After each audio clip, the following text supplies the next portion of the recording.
East को संस्कृत में पूर्व भी कहा जाता है, जिसका असल में अर्थ है एक नई शुरुआत। This direction is again source of good energy to your home. पुराने जमाने में हमेशा ये कहा जाता था कि घर पूर्वमुखी होने चाहिए। किस वजह से कहा जाता था? ताकि सूर्य की एनर्जी और विंड एनर्जी वहां से आपके घर के अंदर एंटर हो।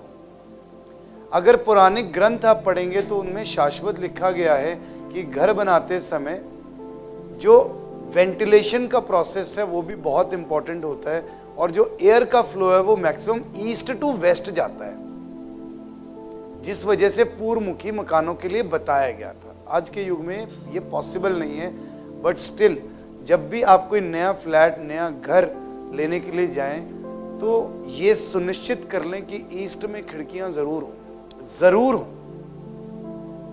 कि वहां से सन एनर्जी आपके घर में जरूर आए। जब भी आप बिल्डिंग कंस्ट्रक्ट कर रहे हैं तो इस एरिया में आप बड़ी विंडोज लगाएं। इस एरिया को अगर थोड़ा सा डाउन रख सकते हैं तो अगेन बहुत इंपॉर्टेंट, क्योंकि यहाँ पर भी पॉजिटिव एनर्जी स्ट्रीम्स होती है। अगर आपकी बिल्डिंग के अंदर गुड सनलाइट आती है तो वहाँ के रेजिडेंट्स जो रह रहे लोग हैं उनकी हेल्थ भी अच्छी रहती है और बिल्डिंग की भी हेल्थ अच्छी रहती है। ये डायरेक्शन आपको basic happiness, knowledge and overall prosperity देती है। अगर इस जगह में फ्लॉ होता है तो जो हेड ऑफ द फैमिली होते हैं उनको बहुत प्रॉब्लम्स आती हैं, और सिर्फ उन्हीं को प्रॉब्लम नहीं आती, ये आगे की जनरेशंस में भी ऐसी चलती रहती है जो भी हेड बनता है। Sun is the major source of energy जो वहाँ के रेजिडेंट्स को और ज़्यादा वाइब्रेंट बनाता है। अब सोचो कि आपको 20-25 दिन, 1 महीना धूप ही ना मिले, कैसे से हो जाओगे आप? ऐसे ही हमारा घर होता है, अगर उसको धूप की एनर्जी नहीं मिलेगी तो आपके घर में वाइब्रेंसी नहीं रहेगी। ये डायरेक्शन आपको पावर देती है, विक्ट्री देती है और ओवरऑल ग्रोथ देती है। ग्रोथ कैसे देती है? इस धरती पर ग्रोथ का सोर्स कौन है? अगेन सन। जितनी भी चीजें ग्रो होती हैं, उगती हैं, हम कहते हैं धूप में रख लो। पौधा सूख रहा है, धूप नहीं लगी, हवा नहीं लगी।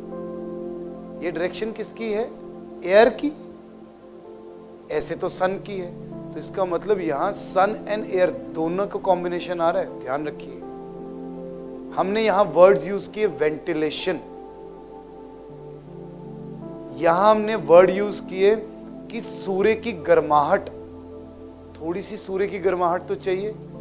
सर्दियों में आप धूप को, रजाई को धूप लगाते हो, धूप सेकते हो, किस लिए? ताकि आप एनर्जाइज हो।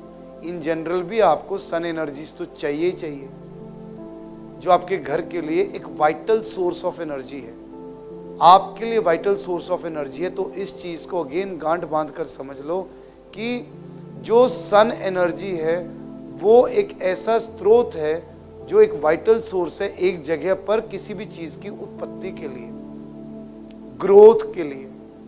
बीज डाल दिया, ना हवा मिली ना धूप मिली, उगेगा ही नहीं। ये सारी चीजें ईस्ट डायरेक्शन गवर्न करती है। आपकी ग्रोथ लोगों से होती है, तो अगेन सोशल इन्फ्लुएंस और लोगों से कनेक्शंस आपके सन से ही मिलते हैं। कल जब देवता फील्ड्स पढ़ेंगे तो बताऊंगा यहाँ पर कौन कौन सी पिक्चर्स लगानी चाहिए जिससे एक्चुअल में आप अपने आप को और ज्यादा ग्रो कर सकते। बेसिक डायरेक्शन है मनी, हैप्पीनेस, नॉलेज के लिए, सोसाइटी में पोजीशन के लिए और प्रॉस्पेरिटी के लिए।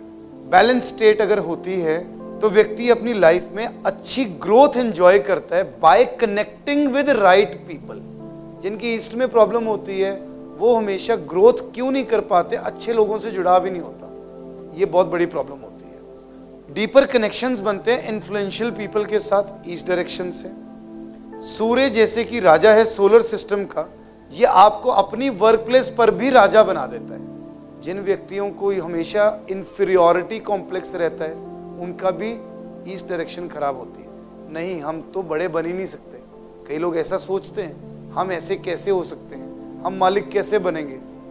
कुछ लोग जॉब से बिजनेस की तरफ सोच ही नहीं पाते कि वो जॉब की वजह बिजनेस कर ले। Again east direction, it governs your overall good health. A person always remain alert, हमेशा अलर्ट रहता है व्यक्ति अगर ईस्ट डायरेक्शन आपकी सशक्त होती है, बैलेंस होती है। अगर ईस्ट डायरेक्शन में प्रॉब्लम हो तो व्यक्ति अलर्ट नहीं रहता, लेजी हो जाता है। एंड मोस्ट इम्पॉर्टेंटली एक अच्छी मैनेजमेंट तो इंद्र देवता से आती है, क्योंकि इस डायरेक्शन के जो लॉर्ड हैं वो हैं इंद्रदेव। ठीक, तो गुड मैनेजमेंट आपको यहाँ से आती है। इम्बैलेंस अगर होता है तो major health issues, politicians lose their seats in elections due to imbalance state of east direction in their house and offices. एक व्यक्ति रिस्क भी तब लेता है जब उसका ईस्ट अच्छा होता है, जिसका ईस्ट अच्छा नहीं होता वो जिंदगी में रिस्क लेना ही छोड़ देता है। आप लोग भी यहाँ आए हो इतने इतने पैसे देकर, रिस्क लेकर, रिस्की है ना, पता नहीं क्या सीखने को मिलेगा नहीं मिलेगा, सीख भी पाएंगे या नहीं पाएंगे, लेकिन जिंदगी में ग्रोथ कब होगी, जब रिस्क लेंगे। जिसका ईस्ट इम्बैलेंस होगा वो रिस्क भी नहीं लेता, वो सेफर साइड पर चलने की कोशिश करता है अपने जीवन में। अब सूर्य जो है वो आपको लाइट देता है, एनर्जी देता है और ईगो भी देता है, अहम देता है।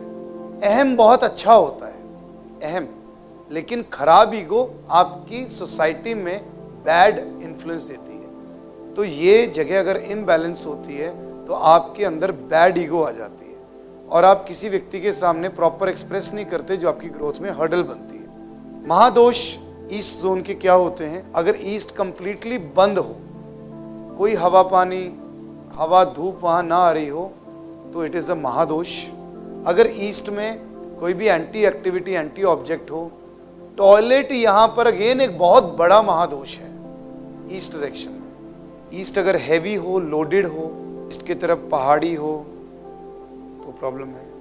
अगर ईस्ट वेस्ट से ऊंचा हो तो ईस्ट में महादोष है, अगर ईस्ट वेस्ट से ऊंचा हो।